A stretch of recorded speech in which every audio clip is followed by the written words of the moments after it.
Boa tarde, pessoal. Vamos para a nossa revisão da lição número 12. Estamos terminando o trimestre, mais 2 sábados, e a gente parte para um tema novo, encerrando aí a jornada pelo livro de Gênesis. A lição dessa semana vai continuar a história, na realidade as duas próximas lições continuam a história que a gente está observando de José, Jacó e seus irmãos, por conta disso ser o fim do livro de Gênesis, é o encerramento, o epílogo do livro de Gênesis, trata da história de Jacó, José e seus irmãos, praticamente aí por alguma coisa em torno de uns 12 capítulos, 15 capítulos do livro de Gênesis. Portanto, é uma bela porção do livro de Gênesis que é dedicada a estes personagens da história. E há uma razão óbvia para isso.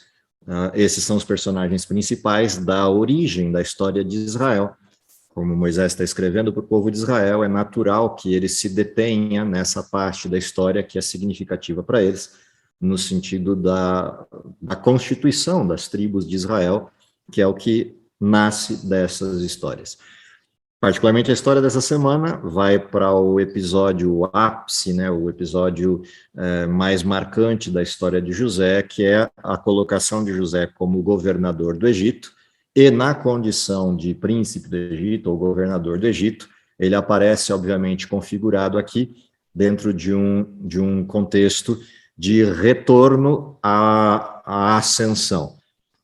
Toda a história de descenso que a gente viu na semana passada, ela se resolve na lição dessa semana com a colocação de José como governador do Egito por parte de Faraó, uma vez que José fez a observação a Faraó de como deveriam ser resolvidas as questões relativas à fome que deveria assolar não só o Egito, mas toda a região, inclusive incluindo a parte sul da Palestina, até onde a gente tem notícia dos relatos bíblicos, porque Jacó e seus irmãos passaram pela mesma dificuldade, tiveram que buscar comida no Egito.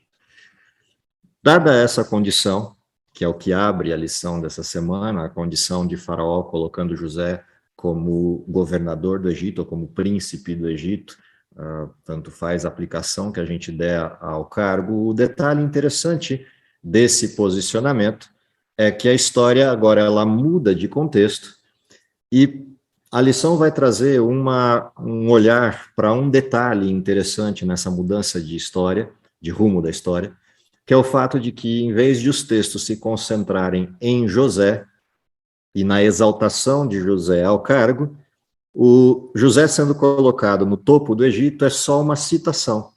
Toda a história se concentra nos irmãos de José, na história por trás desses irmãos com Jacó e, em parte, no evento de Deus colocar a sua mão sobre a história, revertendo tudo isso. Ou seja, a história não olha para a ascensão de José propriamente dita, embora isso aconteça como citação. A história se concentra nos outros, que fazem parte do cenário.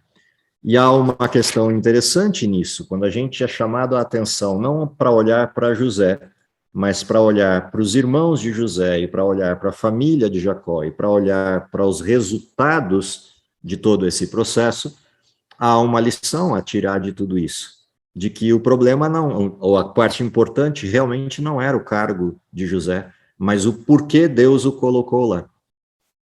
Ou seja, colocar José como governador do Egito não tinha a ver com José, tinha a ver com Jacó, tinha a ver com os irmãos de José e tinha a ver com o futuro dos planos de Deus em relação ao povo de Israel.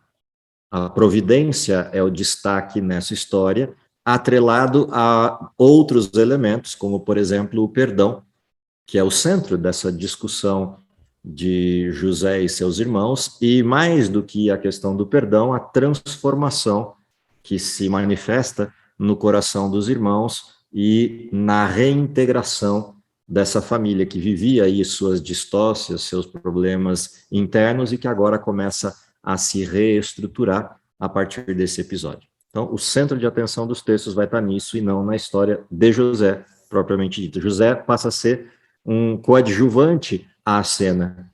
Embora ele apareça em todas as cenas, ele é o coadjuvante do tema. O tema central não é José, o tema central são os irmãos. Bom, se este é o tema, O que acontece com os irmãos, a história é conhecida, não precisamos repetir toda a história, mas alguns pontos de atenção são importantes nessa história. O primeiro ponto de atenção nessa história é a ida dos irmãos para o Egito em função da fome. Essa ida para o Egito, e a conversa, né, sobre essa ida ao Egito, ela tem por origem uma decisão de Jacó.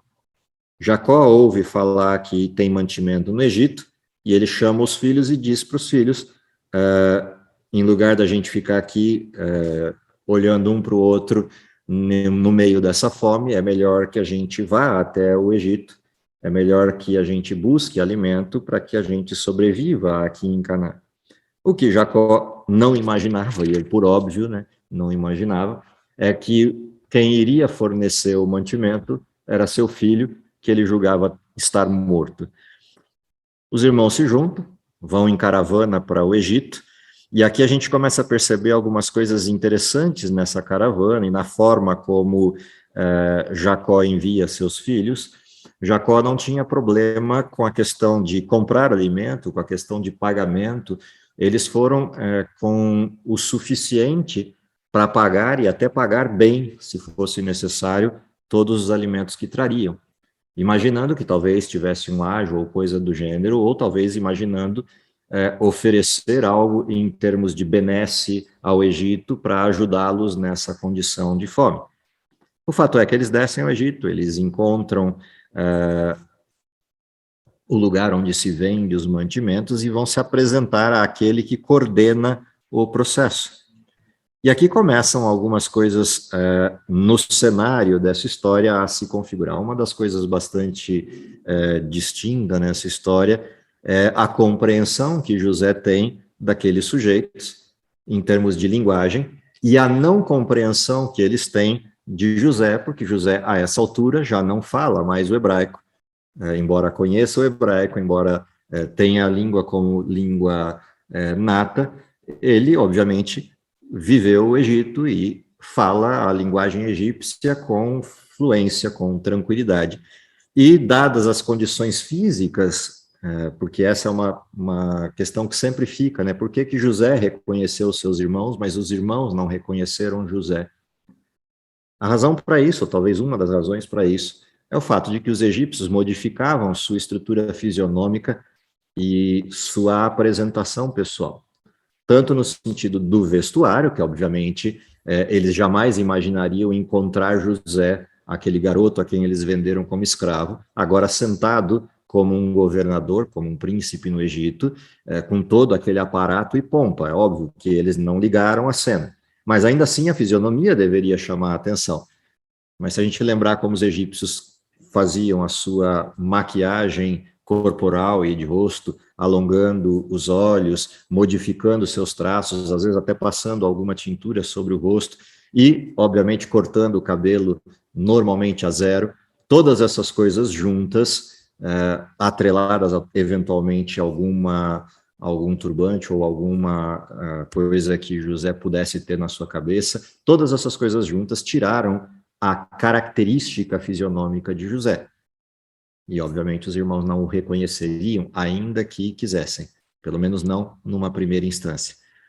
Dentro desse contexto, José está vendo os irmãos, está entendendo o que está acontecendo, está observando toda a cena, e o que a gente vê ali é o desenrolar de uma série de questões bastante importantes na história. Parte dessas questões, que tem a ver com a maneira como José confronta os seus irmãos, como ele discute com seus irmãos e como ele desenha, arquiteta uma situação para colocar os seus irmãos à prova. Tudo isso tem a ver com o fato de que José, óbvio, queria ver seu pai, óbvio, queria entender o que está acontecendo, mas ele também precisava ou gostaria de entender se depois de tanto tempo os seus irmãos ainda continuavam com aquelas coisas de garotos, com ciúmes de José. E esses testes todos vão começar a desenhar essa história a partir dessa referência. A primeira situação que ele arma com os sujeitos é uma acusação de espionagem, é uma acusação de que eles estão ali para observar a terra e roubar a terra, porque o Egito é próspero, tem comida e eles estão sem comida. Todas essas questões que José arma na cena e lançando os sujeitos na prisão e ameaçando os sujeitos até certa medida de morte na condição egípcia, leva os irmãos de José a começarem a conversar entre si o que é que está passando, o que é que está ocorrendo aqui. E é interessante porque eles lembram-se da história de José, e por óbvio deveriam lembrar, porque eles venderam José para o Egito. E agora estão no Egito, sofrendo as consequências, na visão deles, daquilo que eles mesmos fizeram, pagando pelo sangue do irmão. Porque a essa altura eles já imaginavam que José, como escravo, talvez já estivesse morto pela condição do que era ser escravo naquele tempo. Outra coisa interessante nessa história é que os irmãos de José conhecem a história de Jacó, todo o processo de como Jacó enganou seu pai, depois como ele foi enganado por Labão e como sofreu as consequências desse engano, e atrelar as histórias como consequencialismo é algo natural para esses filhos de Jacó, até por conta da própria história de Jacó. Então, tudo isso junto gera um contexto para aquele diálogo entre eles ser um diálogo bastante acalorado e, ao mesmo tempo, um diálogo nostálgico. Tanto que eles conversam entre si usando linguagens ou referências semelhantes à linguagem que eles usaram no processo da venda de José. E isso mostra que, de fato, algo está pegando aí na história, alguma coisa está complicada aí na história e eles não conseguem entender bem o que é. Nesse contexto, passados aí 3 dias de prazo para pensarem na vida, José acaba chamando os seus irmãos e faz uma proposta para eles, e a proposta para eles é de que eles voltem para casa. E como eles acabaram contando para José que eles eram 12, um já não existia e o outro não veio, a proposta agora, dentro desse contexto, é: ok, vocês querem provar se vocês não são espiãos, vamos fazer o seguinte, eu fico com um de vocês aqui de refém, vocês voltam, conversam com seu pai, e tragam o outro irmão para que eu acredite que é verdade a história, e esse aqui fica como garantia. E eu fico imaginando agora a viagem de volta, além de todas as conversas que estão relatadas na Bíblia, né, a conversa entre eles sobre como vão resolver essa conta. Uma vez que eles sabem o que aconteceu com José, e agora vão ter que pegar o outro filho de Jacó, filho de Raquel, que é o único que sobrou, e ainda ter que levar para o Egito sem nenhuma garantia de que ele retorne. A história segue, e a gente vai observar na sequência dessa história, que quando eles chegam e contam isso para o pai, obviamente Jacó nega. E simplesmente ignora, falou: nem pensar nisso, nem conversem mais sobre isso comigo. Eu perdi um filho, agora perdi o outro, que é Simeão, não vou perder Benjamim. Não tem conversa. Mas o tempo passa, a comida acaba, e acabando a comida, eles não têm muita alternativa, a não ser que ou todos morram de fome, ou Jacó ceda e Benjamim vá. E aí a gente vê um outro aspecto interessante na história, que é a história de Jacó e Esaú. Quando Jacó foi encontrar com Esaú, ele encheu de presentes para amenizar, de alguma forma, o impacto do seu retorno e abrandar o coração de Esaú. Se a gente olhar para essa história, Jacó faz a mesma coisa quando envia Benjamim. Porque na história anterior, os irmãos voltaram e quando chegaram para abrir suas sacas, viram que o dinheiro que eles tinham pago pelos alimentos estava lá dentro. Então agora, somado a tudo isso, eles têm uma situação inusitada: como é que esse dinheiro veio parar aqui? Nós fomos acusados de espionagem, agora o dinheiro está aqui, vamos ser acusados de bandidos e ladrões, e agora vamos com Benjamim, com essa história pregressa do dinheiro que ficou nas sacas, e eles vão agora com dinheiro dobrado e mais presentes em mais situações para tentar abrandar o coração do governador do Egito. E seguem caravana adentro. Chegando lá, eles imaginam que vão encontrar um ambiente inóspito, e em vez de um ambiente inóspito, encontram um ambiente aprazível, um banquete preparado, um almoço preparado para eles, e não só isso, encontram o irmão que ficou, bem cuidado, bem alimentado, sem nenhum sofrimento, porque José cuidou dele direitinho enquanto ficou no Egito, não deixou ele sofrendo, como um presidiário, um prisioneiro. E aí eles se encontram todos, e quando vão à mesa, percebem uma coisa interessante: a mesa está postada na ordem da filiação. Ou seja, na ordem da cultura hebreia, do mais velho ao mais moço, o posicionamento deles à mesa.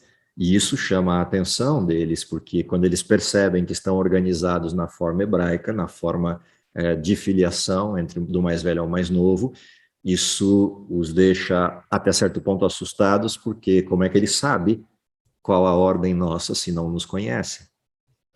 E o interessante é que mais uma prova José coloca para os seus irmãos, que é servir a Benjamim mais e melhor do que todos os outros, e não só isso. O próprio relato que Moisés faz do texto, ele exalta o nome de Benjamim, mas é discreto na referência dos outros. Embora eles apareçam citados, um ou outro irmão apareça citado na história, o foco está em Benjamim, como sendo tratado nominalmente, e os irmãos de José sendo tratados como homens hebreus, como homens estrangeiros. O que mostra José praticando sobre Benjamim a predileção para testar se os irmãos ainda guardam aquela ciumeira toda que tinham com José. E aqui eu não estou desfazendo do ciúme, porque havia razão de ser para esse ciúme pelo comportamento de Jacó, mas de qualquer maneira esse comportamento era inadequado.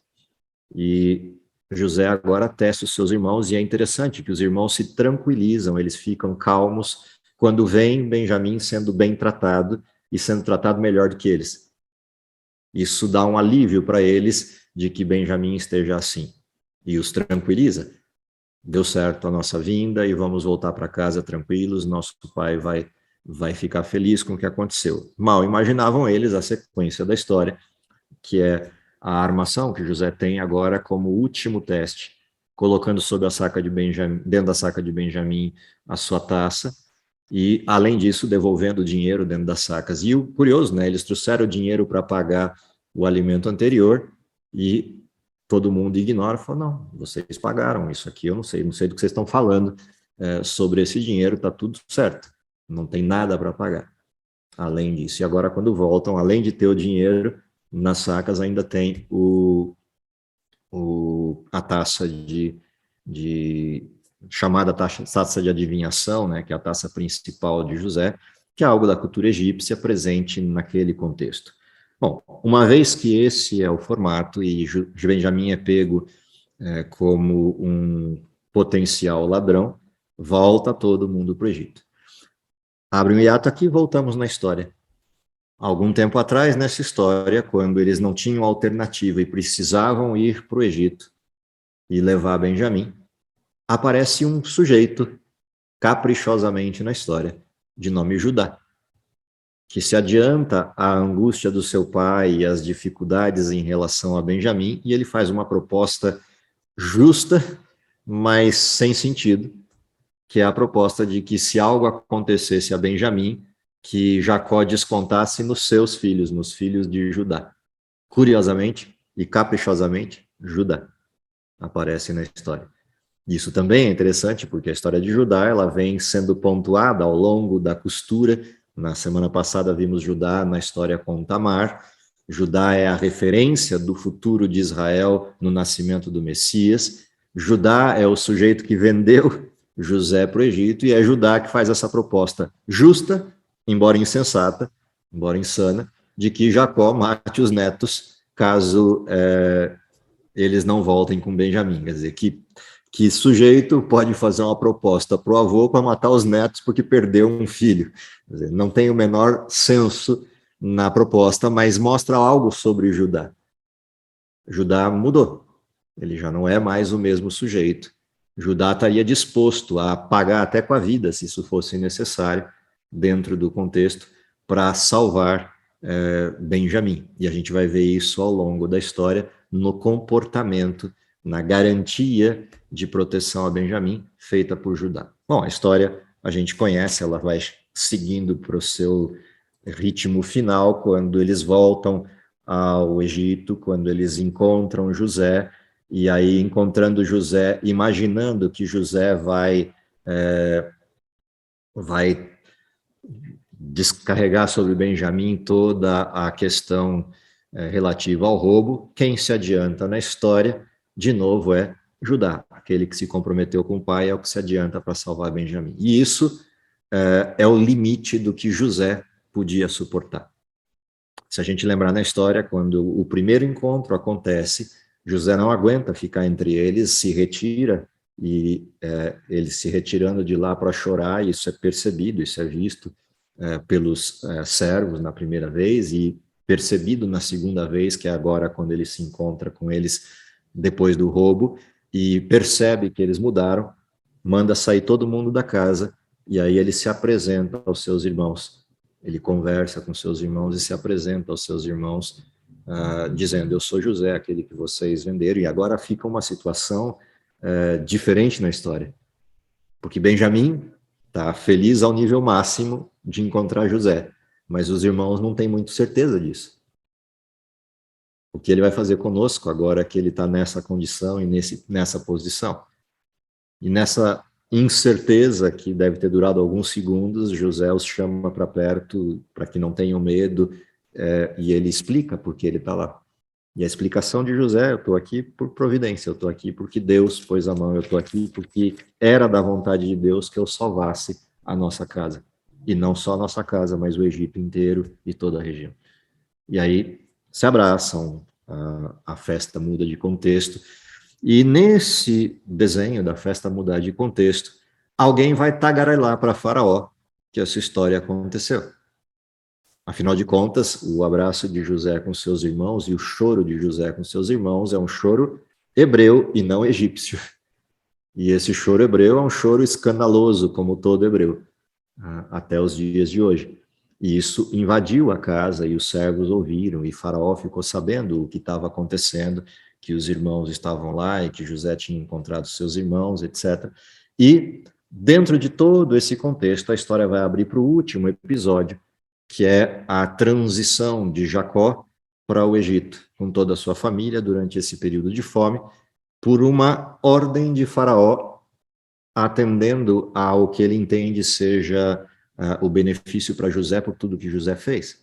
E ele separa, a gente vai ver isso a semana que vem, uma terra do Egito, a melhor delas, a mais banhada pela bacia do Nilo, a terra de Gósen, para entregar para José e para sua família morarem, como uma forma de presente daquilo que José fez salvando o Egito. E assim a história fecha o seu ciclo na proposta da parte histórica do modelo. Porém, há uma coisa importante: por que essa história ela surge aqui no que diz respeito a gente, e não a José, a Israel, ou ao contexto específico da história? O que essa história tem a ver conosco? Em primeiro lugar, as lições dos próprios personagens da história. A transição de Judá, a forma da reação de Jacó, a maneira como José testa os irmãos para verificar se eles se transformaram, o perdão entregue por José aos seus irmãos de maneira plena, tudo isso são lições particulares que a história nos traz, considerando nossa vida pessoal, nosso contexto pessoal. Mas o que essa história tem a ver conosco quando a gente olha o caráter profético das histórias de José, Jacó e todas as sequências do povo de Israel.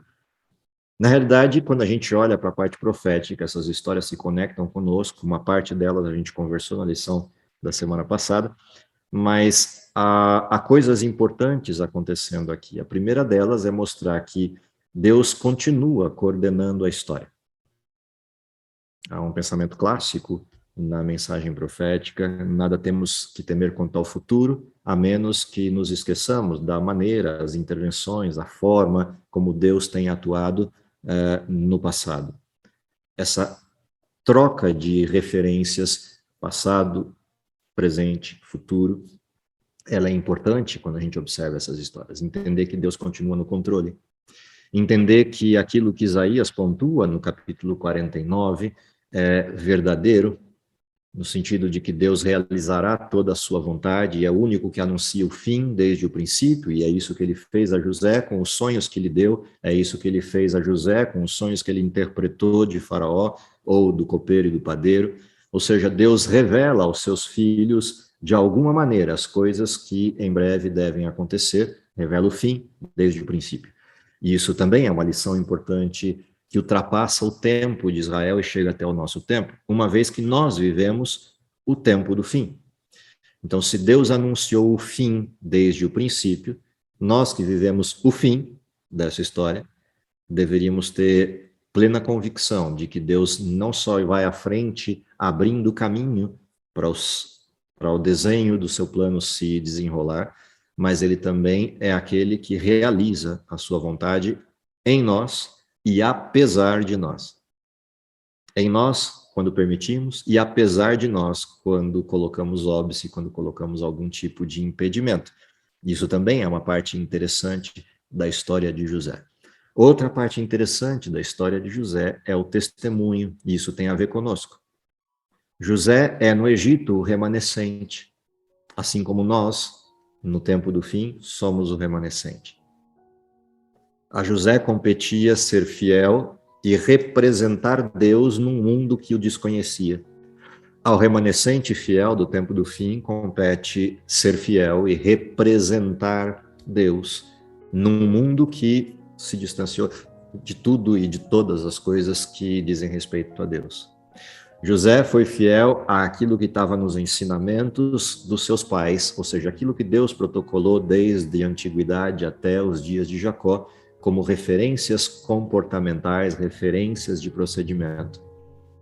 No tempo do fim, o remanescente também tem essa obrigação de referenciar ao mundo os parâmetros do reino de Deus, os critérios do reino de Deus, sua vontade, sua lei, sua graça, suas promessas, mas acima de tudo, no seu comportamento, representarem de alguma maneira o Deus que servem. Isso também é algo que ultrapassa o tempo quando a gente olha para a história de José.